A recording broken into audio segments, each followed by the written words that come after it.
Seoul and Pyongyang are finally starting their long overdue joint inspections on railways in North Korea. After 2 days of silence, Pyongyang replied today, and they've agreed to start the on-site survey this Friday. Jung-hee starts us off.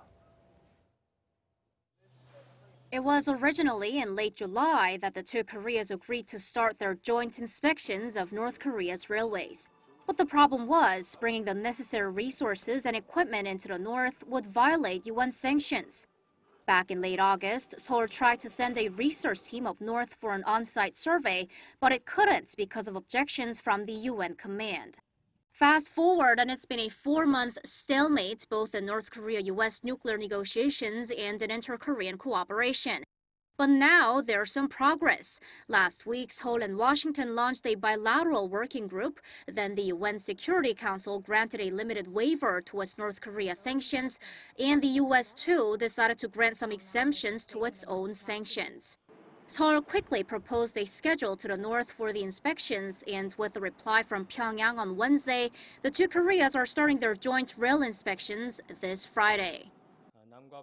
South and North Korea agreed to move along 2,600 kilometers of North Korean railway tracks over the course of 18 days, starting November 30th.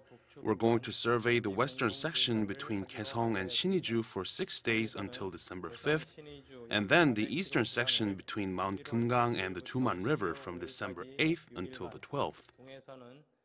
The upcoming inspections will cover tracks in North Korea proper. South and North Korea checked the cross-border sections back in July. 7 South Korean train cars will be crossing the border with 55,000 liters of oil and 300 kilowatts of electricity. At Panmun Station, the South Korean train will link up to a North Korean locomotive and cars. Then they'll move together as they test the western Gyeonggi line first, and then the eastern Donghae line. The whole process is expected to take 18 days. This will be the first time in over 10 years that the two Koreas have checked the western Gyeonggi line, and the first time in history they've surveyed the eastern Donghae line. During the survey, Seoul says it'll talk with the North about holding a groundbreaking ceremony within this year. And after the inspections are over, South Korea will be working on plans for more surveys and then for actual construction. The UN says the two Koreas will need more sanctions waivers to take further steps in setting up railway connections, and Seoul says actual construction will proceed in accordance with progress in North Korea's denuclearization.